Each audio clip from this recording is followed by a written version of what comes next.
This is operator 59. Yes, yes. All right. Get on this right away, please. We have someone that's not conscious at the moment. Okay, what happened, sir? We don't know. We don't know. We don't know. Okay, are you with the patient right now, sir? Yes. How old is she? She's in her 40s, 50s, I guess. Okay, and right now is she awake and breathing? No. Okay, stay on the line with me. I'm getting the medical help started for her. How is her breathing? Is it normal? We don't know yet. She's not awake right now? No, she's not awake. She's not moving. Police rush to the scene and find a victim down with a gunshot wound. Upon arrival, I observed that the Milwaukee Fire Department was performing CPR on the victim. I observed her laying there with an injury coming from her head. We determined it was a gunshot wound. About 5 minutes into me being there, they advised me that she was deceased.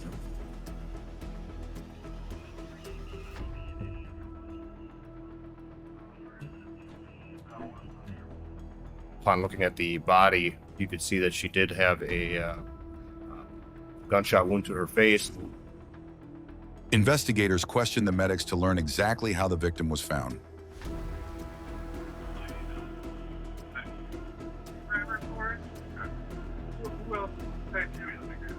Yeah. You know what, instead of having a 5 days later, we're just going to get these knocked out now. Bill.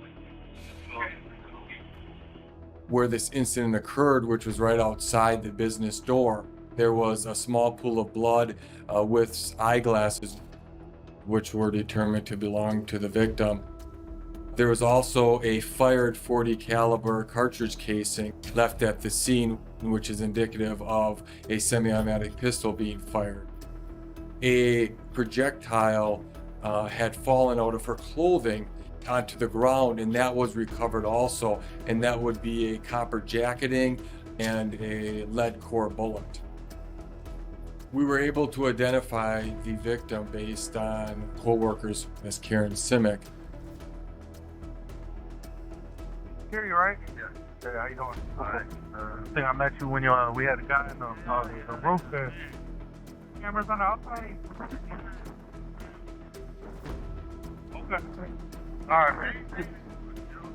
All right. Investigators canvass the area, find a CCTV camera, and the footage reveals the truth. We found out that we had video that actually captured this homicide take place. You can see the suspect moving at a rapid pace towards her. There's a very brief confrontation, and you can see on the video what appears to be a firearm that's being fired. And that's just prior to seeing the suspect running away from the scene. At this point, we had a lot more than we normally do. We have video of the suspect capturing little bits of the suspect running away.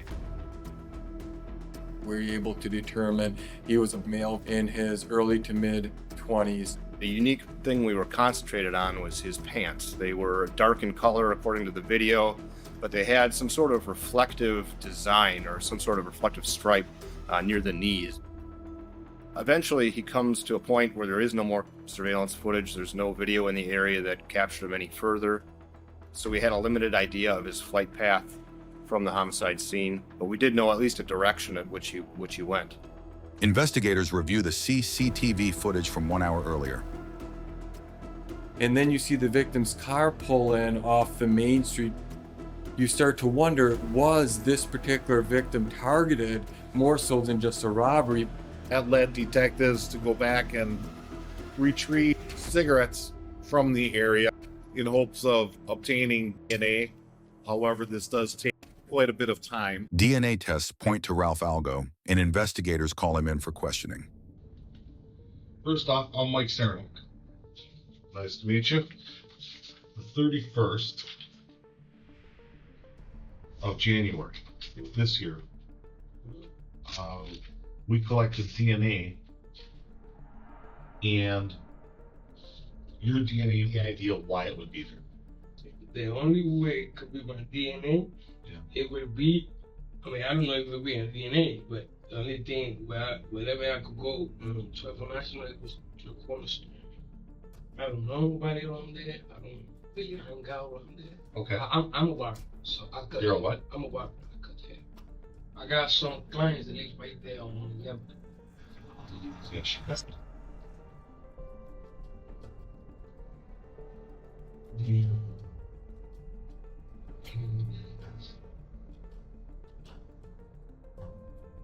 When we're starting the interview, we don't know if we're dealing with the suspect. We're gauging the nervousness. We're starting the interview off to see where we're going to go. Have you ever been arrested before? Not here. Not here? Where have you been arrested? New York. New York? What was that for? About my possession of drugs. Uh-huh. I was arrested. I did time for selling off narcotics. And that was when? That was 4 or 5 years ago. He was someone that must have been selling drugs and getting high. We both know someone relapses. They're out looking to get scored. Maybe you were walking down there if you relapsed or something like that. I never, not even when I used to get high, I never did rob anybody. How'd you get your money for heroin? I used to hustle. What kind of hustle? I used to sell drugs. We're definitely suspicious at this point. We begin to learn about the person's prior drug history. We begin to wonder if this person may have committed a robbery that went bad. I'm hoping that at least you saw something, or That's right. heard something. If I would have seen, Yeah. all the guns. So absolutely, I wouldn't even let it happen. Same day of the robbery. Would you be out in that area having a cigarette somewhere, or? I was with my wife and stuff. Oh, okay. You've been married. Completely, I've been here, I'm married, hopefully in 3 months, and my baby got her. So, yes. What's her name? Angela. Angela? Yes. As the interview went on and the subject was forthcoming with where he had been, we had tracked down his partner and we were able to confirm his alibi. What I do know is that he never robbed anybody. And I know, like you said, and I think that we say it because I didn't see it. Because believe me, if I would have seen somebody robbing an old lady, I would have put it. Yeah, he was, I mean, yeah, because me, I've been around the area, you know? Yeah. My DNA there, Mm-hmm. but it doesn't have nothing to do with it. I mean, This individual was interviewed with the potential of not only being a possible suspect, but also being a potential witness. And in this particular instance, he was neither. The person was not considered a suspect. Then we move on to the next viable lead on the case. Investigators question her husband next, hoping to learn more about her background. Did she ever indicate anything at work, problems with anybody at work? There was a big shakeup among the ownership, and she loved that kind of structure. She loved the feedback. So things have been better at work than normal. But she didn't have any problems, specific problems with one employee or any. She didn't mention any. Do you know if Karen was afraid of anybody? She never expressed that she was afraid of anybody at work or anywhere. Do you have any idea if this was something more than just, an apparent robbery or something of that nature? Anybody that would want to hire Karen? I did not think that there was anybody that would come to mind at all. Do you know if they're even at work, anybody that would benefit financially from Karen's death? I can't imagine if there is.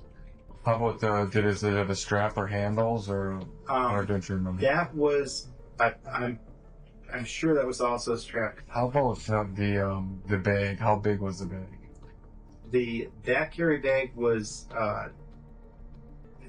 It was roomy enough probably to fit like legal size paper in. Okay.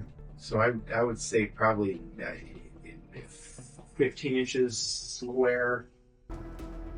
Investigators turned to the news for clues about the missing bag.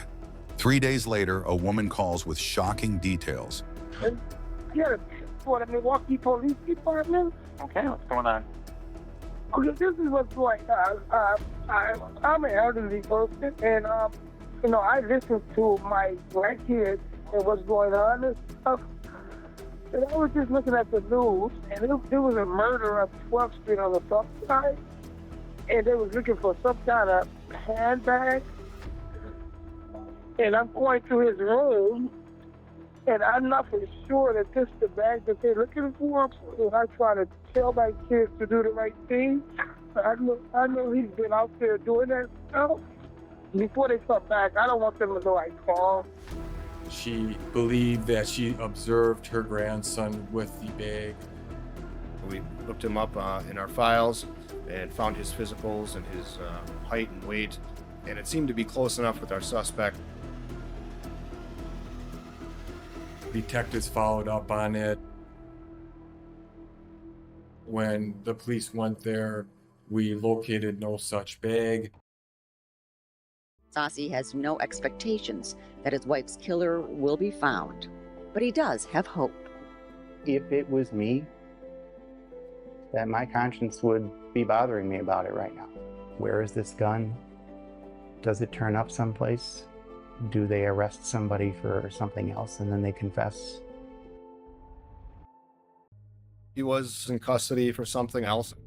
People that are in custody will say things that may be true, maybe not true, just so that they have an opportunity to try and be released with that information. So we always take it with a grain of salt. I swear to God, if I was out right now, man, I can help.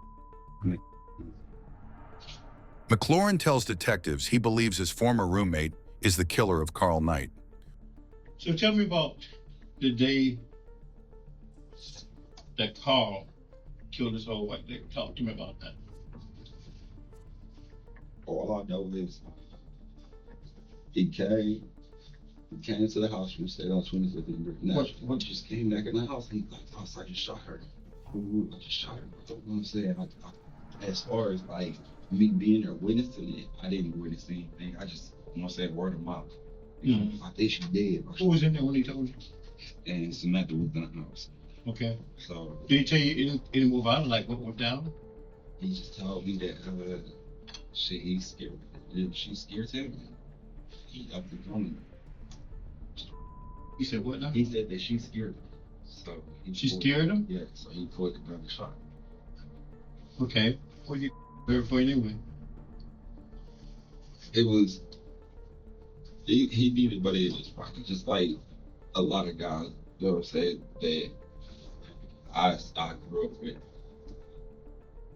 If they need money in their pockets, they're gonna go out with it. So it just so happened that this lady walking down the street, she either coming from work or going to work.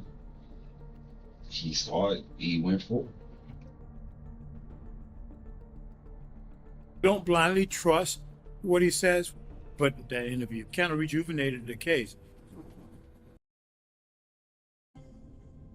And that prompted us to try to go and locate Samantha and bring her in for questioning. You have to be able to verify the story that he gave us. And he says that you're the person that will be able to verify the story that he gave us, right? You're it. There's no one else, right? If you heard Carl talk about something, we just need to know. If he directly would have said it to me, I would have told you. Well, that, if you but even if it wasn't directly said to you, he overheard you talking to, David about something, about a situation. That's what we're after. See, but I didn't know nothing about no homicide. It did come up in our conversation about the last time she had seen Carl, and to our surprise, she said she had talked to him on the phone. And that's of interest for us. So after our interview concluded with her, we drove her back to her house for the purpose of getting her phone. I stood by the front door facing the street. She knocked on the door and was let in by my partner. Meanwhile, a neighbor observed somebody fleeing out of the window towards the back of the house. When I turned the corner, I saw somebody had just jumped the fence in the backyard.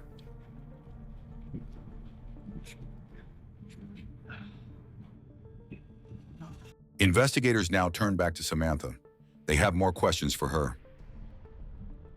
The bottom line is, what we want right now, at the end of the day, is the truth. I already told him everything I know. The only reason why I'm in here is because he thinks I watched him go out the window, and I didn't. Like, I shouldn't even be in here.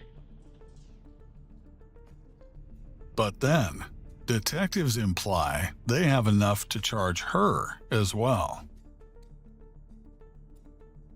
Now, she was willing to talk. She was concerned about being charged with harboring a fugitive. We confirmed that he was there, and she had knowledge of the homicide. He was struggling for the rape. It was at least a few days. He was acting funny. What the he found about those? He was saying that he messed up. So if anything happened to him, he just wanted to let us know that he messed up. He really didn't say what, you know what I'm saying? I knew something was bothering him. She did tell us about the fact that he may have robbed a donut shop. I've heard people say that there was a donut robbery, okay? I didn't know that it was specifically him. But everything's adding up. You know what I'm saying? I'm not going to sit there and say, yes, he did it, because technically I was not told by him that he did it. So I'm not going to sit there and just blame him. You know what I'm saying? When you start looking back at his history and things that he was involved in, clearly he was using whatever means necessary to supply his needs to get money. And so with that, I wouldn't put doing a homicide or anything like that above him. Milwaukee police put out an APB for Carl Knight. At this point, the number one priority, especially for me now, is that we wanted to find Carl. U.S. Marshals track Carl's phone and head to Chicago to talk to him. There's an attempt to steal a lady's purse on the south side.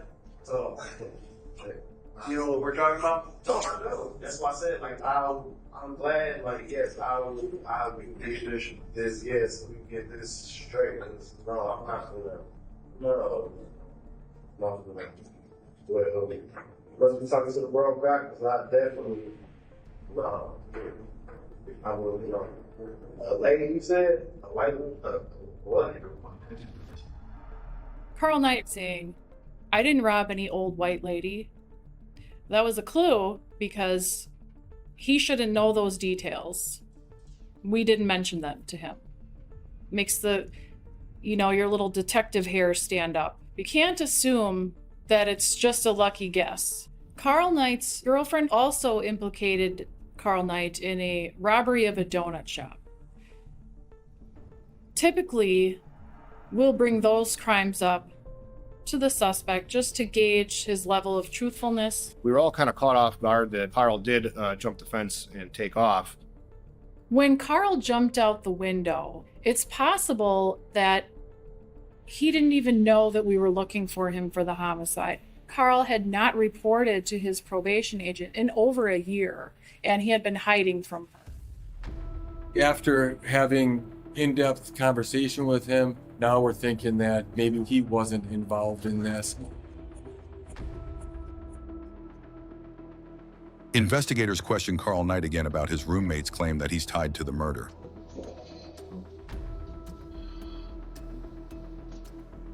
Yeah, why? Well, like I said, why would I with us? Y'all, it's like the more I say, y'all don't believe it. We're not getting anywhere because you're lying. You lied at the beginning and you're just lying now. This is the absolute time to show any remorse to what you did. Remorse. Robbing a woman. Going to work. A truly innocent victim. And she's dead. And you're showing no remorse. A dead mom. Right after Christmas.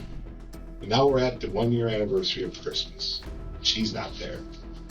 And the best you can do is lie to us.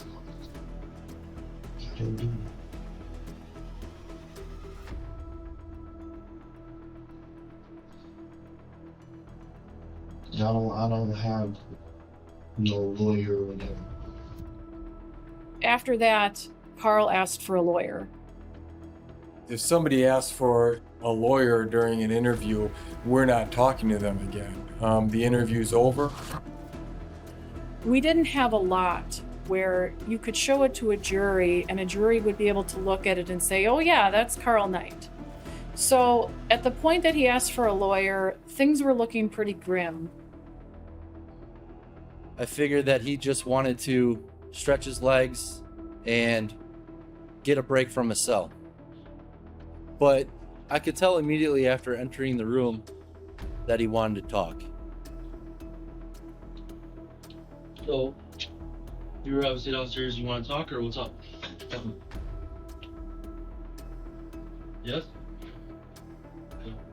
So what is it that you want to talk about? We're about it. Okay.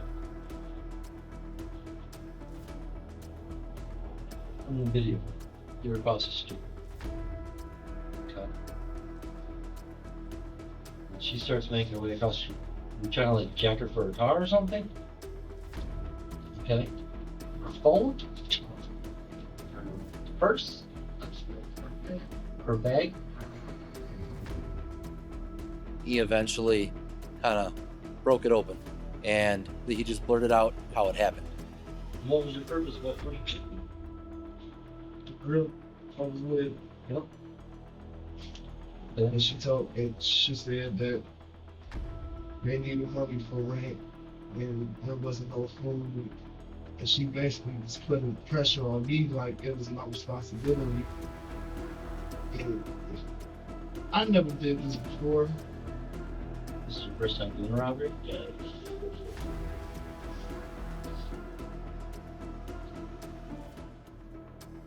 I didn't know it was dark. I was reaching for the bag. Yeah. Then I heard you go off. Now, how many times did the gun go off? What? Okay. Was she trying to pull the bag back from you? No. Okay. Just happened so quickly.